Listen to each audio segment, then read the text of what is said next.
Alright, hello everyone. So welcome back. This is the platform of SP Smart Hybrid Competitive Schooling System.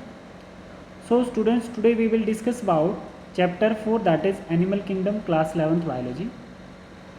बेटा as it is जैसे हम लोग NCERT के paragraph wise discuss कर रहे हैं, वैसे ही हम लोग इसमें एनसीईआरटी का फर्स्ट पैराग्राफ ले रहे हैं जो आपकी स्क्रीन पे है.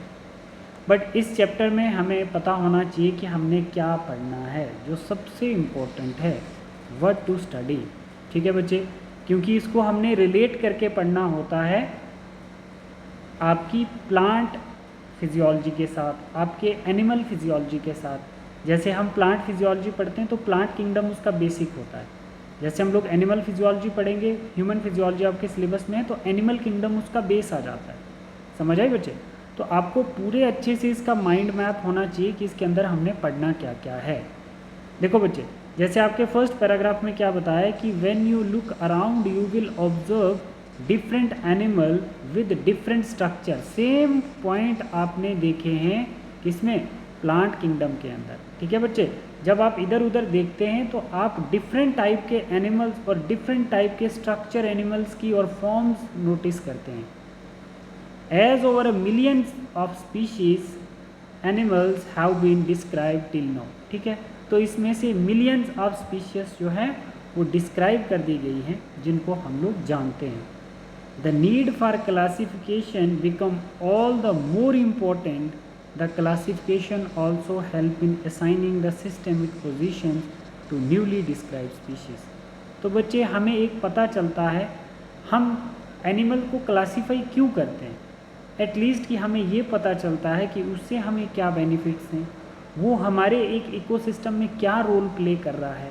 ठीक है, वो हमारे लिए क्या इम्पोर्टेंस है या नहीं है इम्पोर्टेंट.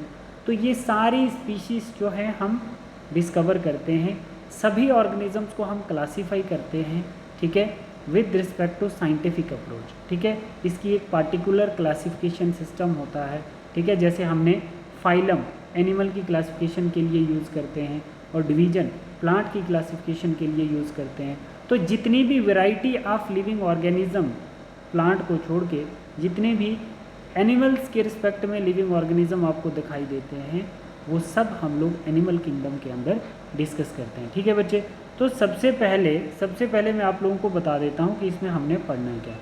एनिमल किंगडम में जब भी हम किसी एनिमल को क्लासीफाई करते हैं तो उसके पहले बेसिस ऑफ क्लासिफिकेशन हम लोग देखते हैं. जैसे आपके पास organism classify on the basis of level of organization. ठीक है बच्चे, पहला बेस है ऑर्गेनिज्म को क्लासीफाई करने का. Animal classify on the basis of germs layer. Germs layer मतलब एक्टोडर्म, मीजोडर्म, एंडोडर्म, इनको हम जर्म्स लेयर कहते हैं. हर ऑर्गेनिज्म की बॉडी इन्हीं लेयर से बनी होती है. तो कुछ ऑर्गेनिज्म डिप्लोब्लास्टिक होते हैं, इसका मतलब उनकी बॉडी में 2 लेयर्स हैं. कुछ ऑर्गेनिज्म ट्रिप्लोब्लास्टिक होते हैं, उनकी बॉडी में 3 लेयर्स हैं, है ना. तो 3 लेयर से बने हुए ऑर्गेनिज्म अलग होंगे, 2 लेयर से बने हुए ऑर्गेनिज्म अलग होंगे. तो ये एक बेस है ऑर्गेनिज्म को क्लासीफाई करने का. सीलोम एक कैविटी होती है, कुछ ऑर्गेनिज्म के अंदर सीलोमिक कैविटीज़ होती हैं, कुछ में नहीं होती हैं. इसके बेस पे भी हम एनिमल को क्लासीफाई कर सकते हैं.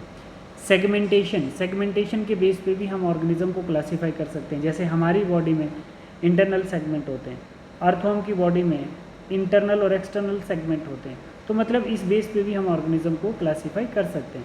सिमेट्री, कुछ ऑर्गेनिज्म में रेडियल सिमेट्री होती है और कुछ ऑर्गेनिज्म में बाइलेटरल सिमेट्री होती है, कुछ ऑर्गेनिज्म की कोई सिमेट्री नहीं होती है. तो इसके बेस पे भी हम ऑर्गेनिज्म को पार्टिकुलर क्लासेस में प्लेस कर सकते हैं. नोटोकॉर्ड के बेस पे भी हम ऑर्गेनिज्म को क्लासीफाई कर सकते हैं. प्रेजेंट है तो एब्सेंट, अगर प्रेजेंट है तो वो वर्टिब्रेट में आएगा, एब्सेंट है तो वो इनवर्टिब्रेट में आएगा. ठीक बच्चे, तो ये बेसिस हैं ऑर्गेनिज्म्स को क्लासीफाई करने के. ठीक है, तो नंबर ऑफ 6 बेसिस हम लोगों ने डिस्कस कर लिए.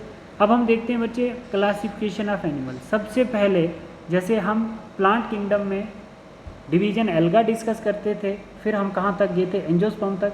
यहाँ पे भी वैसे ही हमारे पास फर्स्ट फाइलम क्या आएगा बच्चे? पॉरीफिरा, फिर आएगा Coelenterata, Ctenophora, Platyhelminthes, Aschelminthes, Annelida, Arthropoda, mollusc, Echinodermata, Hemichordata, Chordata.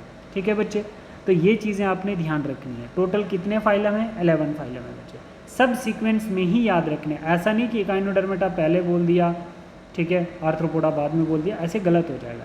NEET में क्वेश्चन भी आता है सीक्वेंस पे. ठीक है, एक बात दूसरी बात 5 नंबर का आपका जो भी क्वेश्चन आएगा बच्चे वो क्लासिफिकेशन ऑफ एनिमल से आएगा, और 3 नंबर का क्वेश्चन आपका बेसिस ऑफ क्लासिफिकेशन से आएगा।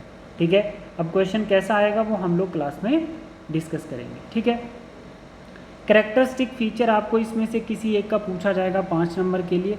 चलो भाई, give the silent feature of phylum Porifera. Last year आपका किस पे आया था? प्लेटीहेलमिन्थेस पे आया था। इस बार ये आपको आर्थ्रोपोडा पे पूछ सकता है, ये 5 नंबर के लिए पूछता। 3 नंबर के लिए write short note on coeloms, level of organisation, segmentation, symmetry, 3 number के लिए ऐसे पूछ सकता है। ठीक है बच्चे, हर एक की एग्जाम्पल आपको याद रखनी।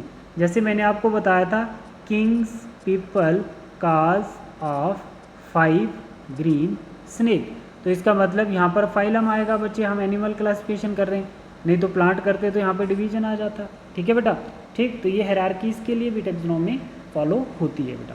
ठीक, सबकी एग्जाम्पल पोरिफेरा की साइकान स्पॉन्जिला, सिलियंट्रेटा की एरुलिया, टिनोफोरा की प्लूरोब्रोंकाई, प्लेटीहेलमिन्थेस की taenia solium, ascariasis S हेलमिन्थेस, Nereis जो हमारे पास नेरीज आती है बच्चे वो एनेलिडा में आएगी, आर्थ्रोपोड में एपीज आएगी, मोलस्क में पाइला ऑक्टोपस, अकाइनोडर्मेटा में एस्ट्रेस मतलब स्टारफिश, हेमीकॉर्डेटा में ब्लेनोग्लॉसिस, कॉर्डेटा में आपके सभी आएंगे यूरोसेफ्लो और वर्टिब्रेटा।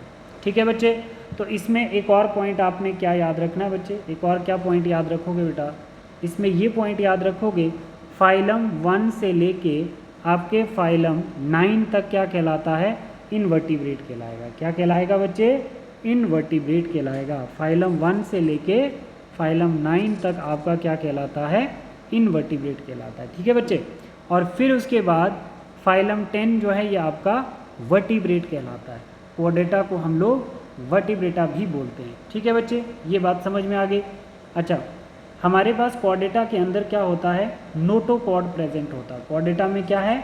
नोटोकॉर्ड प्रेजेंट रहता है, और आपके नॉन कॉर्डेटा जिसको हम बोलते हैं, इनवर्टिब्रेट जिसको हम बोलते हैं, तो वो कौन सा है? फाइलम पोरिफेरा से लेके एकाइनोडर्मेटा तक आपके सब के सब क्या आते हैं बच्चे? वो इनवर्टिब्रेट्स आते हैं। क्या आते हैं बेटा? वो सब इनवर्टिब्रेट्स आएंगे। ठीक है, यहाँ से लेके यहाँ तक मैं क्या बोलता हूँ? इस सब को इनवर्टिब्रेट बोलेंगे। ठीक है बच्चे, इनको हम इनवर्टिब्रेट या नॉन कॉर्डेट बोल सकते हैं, नॉन कॉर्डेट बोल सकते हैं। ठीक है बच्चे, या आप इनवर्टिब्रेट भी बोल सकते हो। और ये कॉर्डेट आ गया 11th वाला, और इनको हम लोग वर्टिब्रेट भी बोल सकते हैं। ठीक है बच्चे, ठीक है।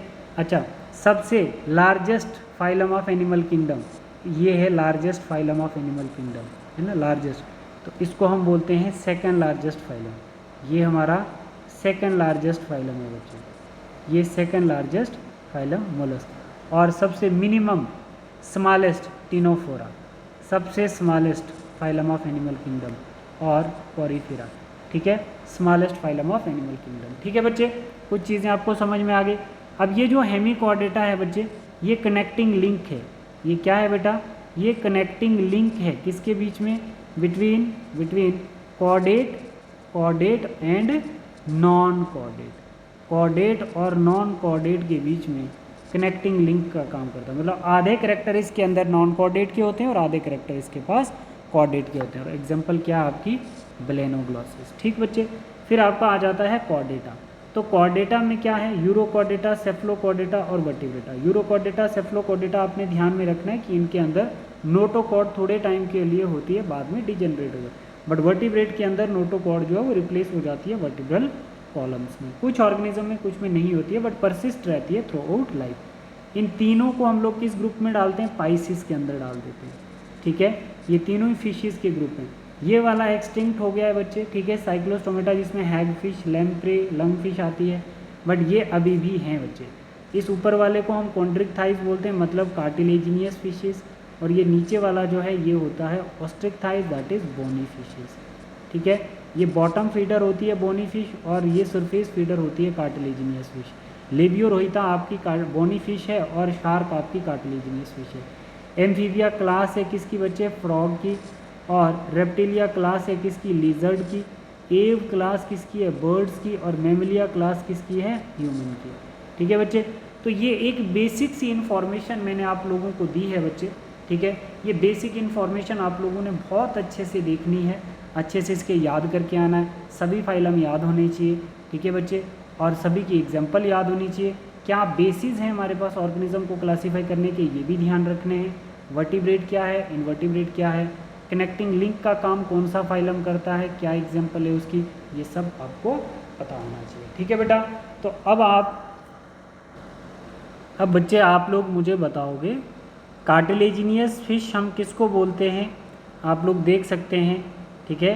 कार्टिलेजिनियस फिश कौन सी होती है, और फिर उसके बाद आपने देखना है यहाँ पे देख सकते हो, ये आपकी ऑस्टिक थाइज है, मतलब ये आपकी कौन सी फिश है बेटा, ये आपकी बोनी फिश है। आप लोग देख सकते हो, इसको हम बोनी फिश बोल सकते हैं बेटा, है ना। कैटिला कैटिला, ये हिप्पोकैम्पस है आपकी, ठीक है। तो ये आपकी बोनी फिश है, और यहाँ पे आप लोग देख सकते हो ये आपकी कार्टिलेजिनियस फिश है, जिसको हम कॉन्ड्रिक थाइज बोलते हैं। दोनों का बच्चे कमेंट में आंसर करोगे कि हैबिटाट क्या है, कार्टिलेज और बोनी फिश का आप हैबिटाट बताओगे कमेंट में, ठीक है बच्चे। कार्टिलेज और बोनी फिश का हैबिटाट बताओगे आप कमेंट में। कल वाली क्लास में हम इंट्रोडक्टरी पार्ट एनसीईआरटी से पैराग्राफ नंबर 2 से स्टार्ट करेंगे। थैंक यू बेटा।